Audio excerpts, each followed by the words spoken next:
Going to the temple was a big part of it.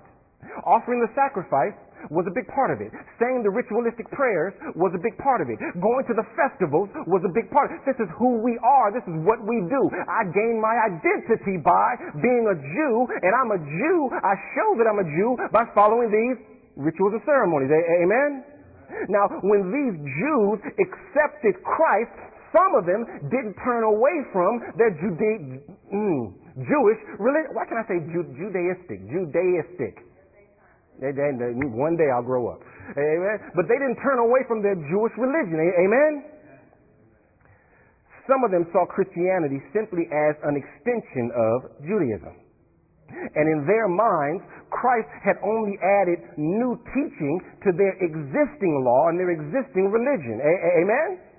Christ brought the new stuff, but Christ didn't change any of the old stuff in their mind. Christ added to the law, but Christ didn't do anything different to the law. And the funny thing is, it's exactly the opposite. Christ didn't come to add to the law. The law was put in place to help people recognize Christ.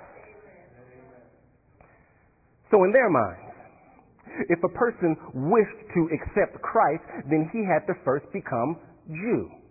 Amen?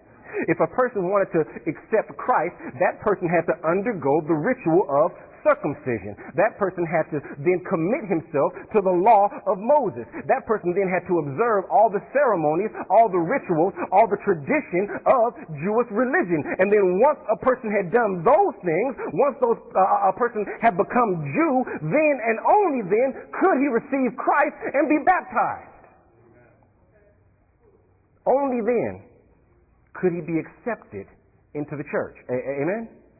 Now, Paul had gone against these beliefs. Paul had gone against this practice. Paul had taught people to receive Christ by grace, and by grace through their faith that he is the Son of God, the King of the universe. Paul had taught them to receive Christ without undergoing those rituals. He had taught them to receive Christ without undergoing all their ceremonies. He had taught them to receive Christ without being circumcised, without even knowing the law of Moses. He taught them to receive Christ without going to temple worship and doing altar sacrifice. He taught them to receive Christ alone through their faith that he's the King of the universe. And this was a shock to the system of those people who were still loyal to the Jewish religion. And this was the group, one of the groups that strongly opposed Paul. This is the group that felt that Paul was out to destroy their religion and destroy all their rituals and traditions and ceremonies. This was the group that then set out to discredit Paul and destroy Paul. This is the group that would question his salvation. This is the group that questioned his call. This is the group that tried to destroy him by denying that his apostleship was of God, denying that his ministry was of God. This is the group that tried to plant their own teachers into the churches that Paul had established and started giving over different kinds of teaching. These are those false teacher people that we were talking about before. This is the group that tried to indoctrinate churches with their own false teaching. This is the group that tried to send out their own representatives to follow Paul around and hound Paul and try to stir the people up against him by trying to get the people to question his message and question his call. These are the people that are denying Paul's apostleship so that they can deny his message is from God. These are church folk. These church folk. Amen? Judaizers. The people who mixed ritual and law in with the gospel of Christ. These are Crystal Light drinkers. Amen? Paul's argument was that this teaching, this gospel mixed in with ritual and tradition and law, this teaching is the very opposite of the true gospel.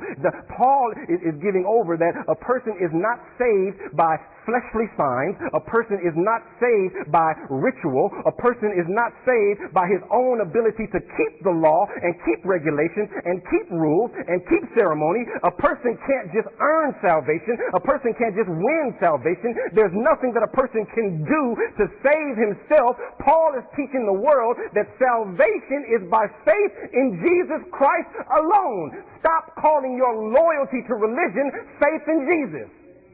There's a difference. Loyalty to religion is not faith in Jesus. Loyalty to ceremony is not faith in Jesus. Membership is not faith. Membership is not going to save you. Faith can save you. I'm a member of a gym, but my membership ain't took no pounds off. Membership doesn't do the trick. Faith accesses the power of God to make a difference in my character.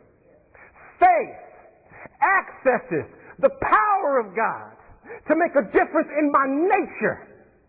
Faith accesses the power of God to work on my desires and my appetites that are self-destructive.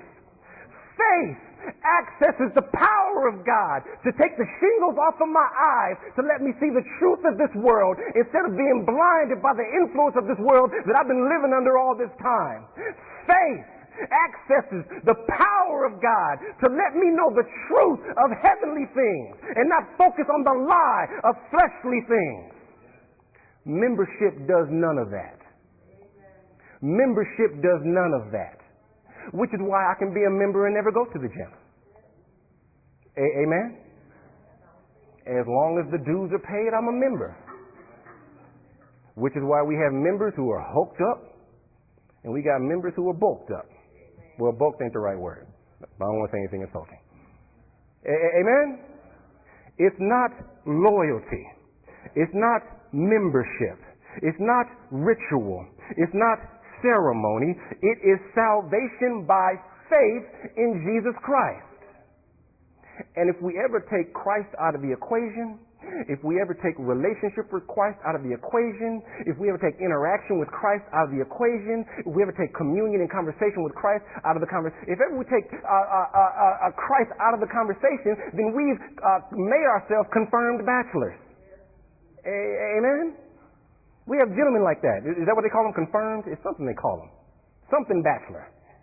But we know he has a lifestyle that ain't going to change. And it doesn't include getting married. Amen? Don't waste your time on him, ladies. He's a confirmed bachelor. Amen?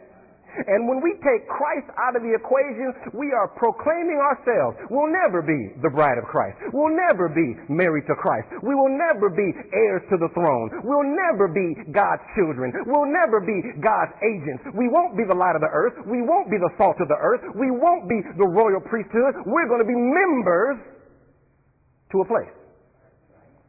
Amen? Amen? A person can only accept salvation because salvation is a gift from God. A person can only accept salvation because salvation is a provision from God. A person can only accept salvation because salvation comes from heaven. We can't go get it. We have to receive it when it's offered to us by the one who does the offering. And it only comes through Jesus Christ. And we only get it through faith. Not loyalty, not membership. Faith. Amen? Amen?